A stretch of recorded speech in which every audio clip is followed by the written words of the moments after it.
All right. Hey, it is Saturday. Happy Saturday to you. I feel like I'm crooked a little bit. I'm probably a little crooked. But hey, I am Mira Cassidy, luxury travel advisor, travel journalist, and motivational speaker. And this is Survivor Saturday. Now, if you don't already know, well, let me tell you, I am a survivor of domestic violence. And I'm very, very excited about all the amazing things that have been happening for me lately. Let me explain.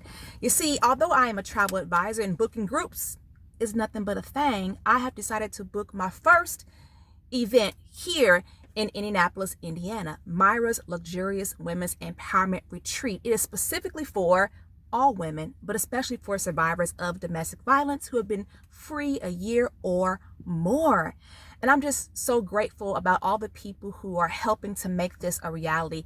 Shout out to Regina Warren. Shout out to Nikki. Shout out to Oche Igboyi. Kelvin, I appreciate you. Janine, thank you so much.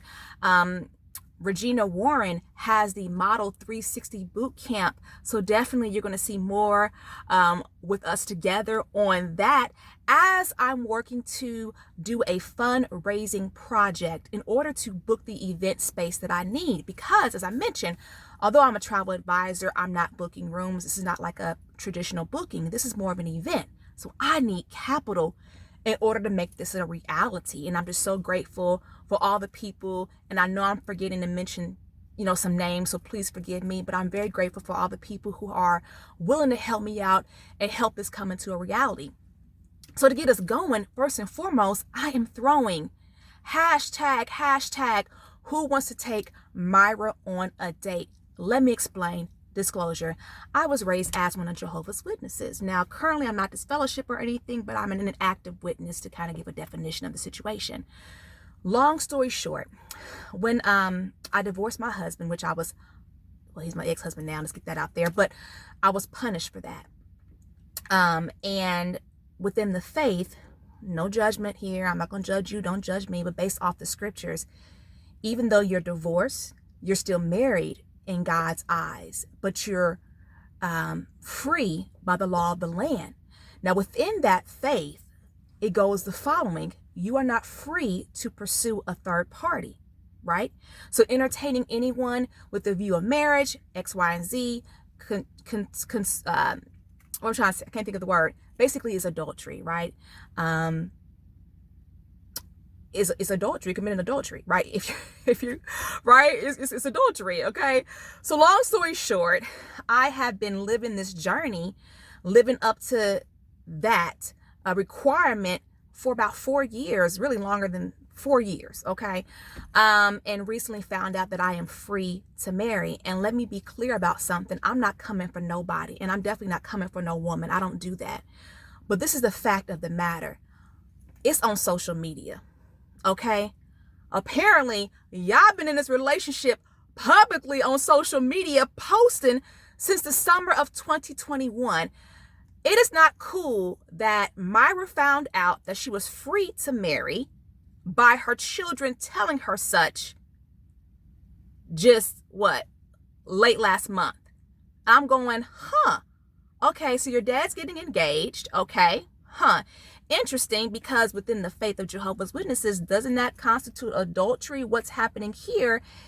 And the issue is this, I'm saying, like I said, it is what it is, but the disrespect is the fact that I had no knowledge that I was free to date or move on with my life. And it's about integrity. It's about living by, an honest way of life.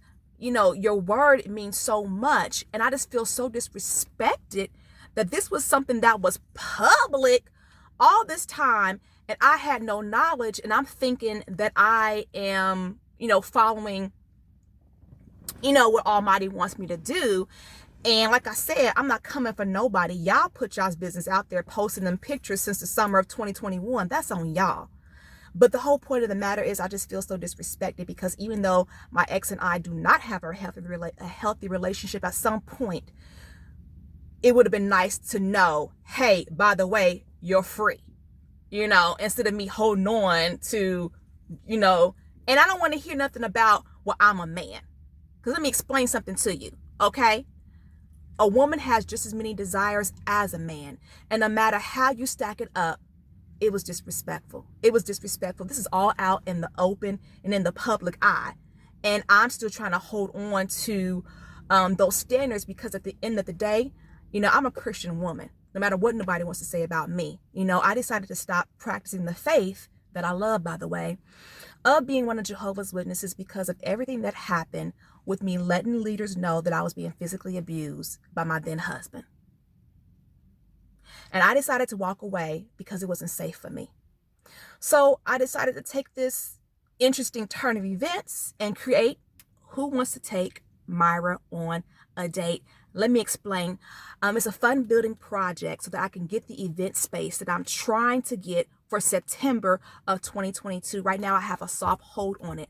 I need to raise $3,000 in order to get the space and get some marketing and advertising done for the event as well, just to get me started. So long story short, the concept of Who Wants to Take Myra on a Date is, and sisters are females, if you want to give a donation, please do. It's going to run the fund building project, because I can't say fundraiser because I'm not for profit. So let me put that out there. But it's going to run from February the 20th, leaving on March the 31st. February the 20th, I'm going to share a little mini documentary with you to tell you more about my journey. But this is the way it's going to work. You will put your donations in through PayPal or Cash App. I'll send you back a release, and the gentleman who donates the most, we're going on a date. We're going on a date. And sponsors, hey, if you just want to sponsor, great. And donate, please do. But the whole point is taking this experience and turning it into something that I can use. I guess we can say turning it into something good, maybe. I don't think that's really how I want to express that. But long story short, it wasn't easy. It wasn't easy not talking on the phone to a male. A woman wants companionship too. You know what I'm saying? I've had my moments when I felt vulnerable or whatever over these years. So to have it kind of like thrown in my face, it just felt very, very disrespectful. It's not like, oh, you're jealous that I'm getting married, blah, blah, blah. No, it's not that. It's about the fact of being completely disrespected is the point. But you know what? It is what it is. Like I said, it is what it is. But I am going to go ahead and do this fundraiser to raise awareness for domestic violence, and of course to give myself some much needed entertainment as well, and thought that this would be a great way of doing that. So one thing I want to say is, when I decided to walk away from my faith June of 2020, it's after being punished for it's a whole lot of stuff. Read my book. Originally filed for divorce like December of 2016 anyway, but long story short, from January the 1st, 2018 into now, of course, we did not live together, whatever, all kinds of drama, court and stuff like that. But the whole point is the matter of, it's about respect. If I'm free to move on with my life, just let me know. Okay? But long story short, definitely I've had my moments where I felt like, God, why? God, why? When I've done what I was supposed to do. I told men who took the lead that this man was physically hurting me. How did these things happen? How did these things transpire? And one thing I will say, Almighty God has always given me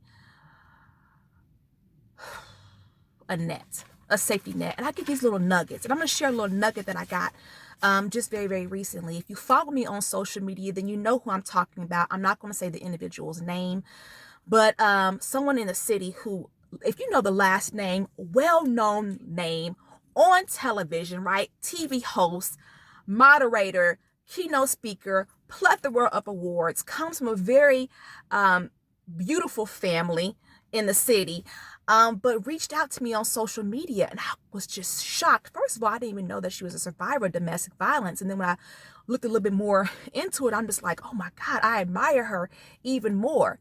So I made a post on social media about, me definitely going into 2022, being fearless and continuing to speak about being a survivor of domestic violence. And she reached out to me through social media and had this to say. And like I said, when I looked at who it was from, I was like, what? So definitely this was meant a lot to me, and I want to share it with you. So basically she said, Telling my story as a survivor of domestic violence helped many and was freeing for me. Glad you're speaking up. I'm like, oh my goodness, she reached out to me, It just made me feel so special, and I was so appreciative. So I wrote back and I said, thank you. Your comment means so much to me, especially because the abuse happened within a Christian community and I had to leave that faith to be safe. I kept telling the leaders what was happening and I wasn't believed.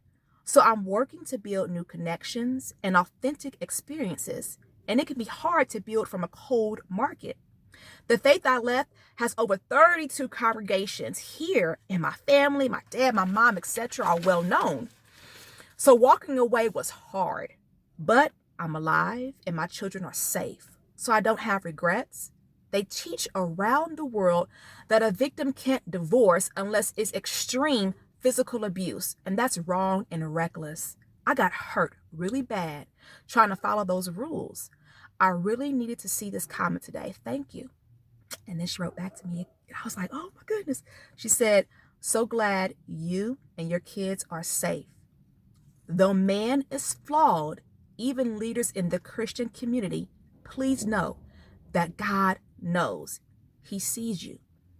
He is with you and for you.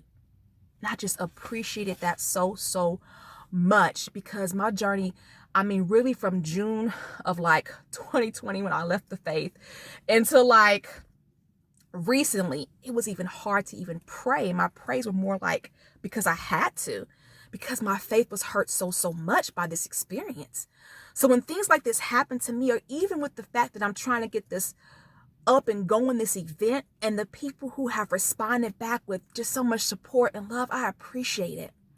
So I want to go out today with Survivor Saturday by saying thank you to everyone who is helping me along this journey. Remember, more information to come February 20th through March the 31st. Who wants to take Myra on a date? All right. This is a way to raise money so I can get that event space for September. Beautiful is Oche Igboyi. Came through. My brother wrote a song for me, written, produced, performed by Oche Igboyi. And let me tell you, this is my theme song. I love this song. It is exactly how I feel. He captured everything that I'm feeling. And I believe that although this is Myra's Luxury Women's Empowerment Retreats, this is going to be my theme for the conference. You guys are going to hear this song play every Survivor Saturday. I'm going to go out to it. On the day of my event, September of 2022. This song is going to play at the beginning, the middle, and the end. It is called Alive. Check it out. This is my song, written for me. Theme song, Oche Igboyi. Get his music.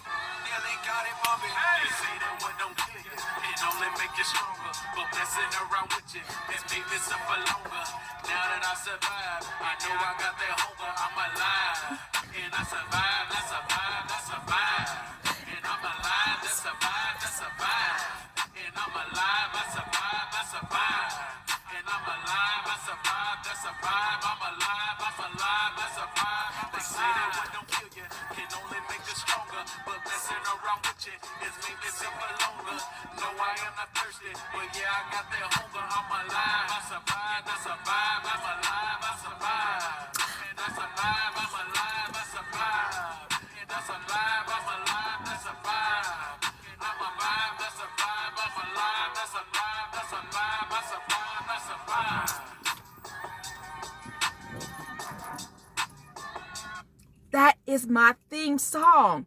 Did you get the lyrics? Did you hear it? Did you feel it? I'm holding back tears right now because I want to cry. It's so beautiful. I love this song. I survived. I'm alive. I survived. That's a vibe. I'm alive. I survived. That's a vibe. Did you get that? They say that what don't kill you can only make you stronger, but messing around with you has made me suffer longer. Oh. All right, guys. Have a wonderful, awesome week. See you next Saturday. Look out for all the information.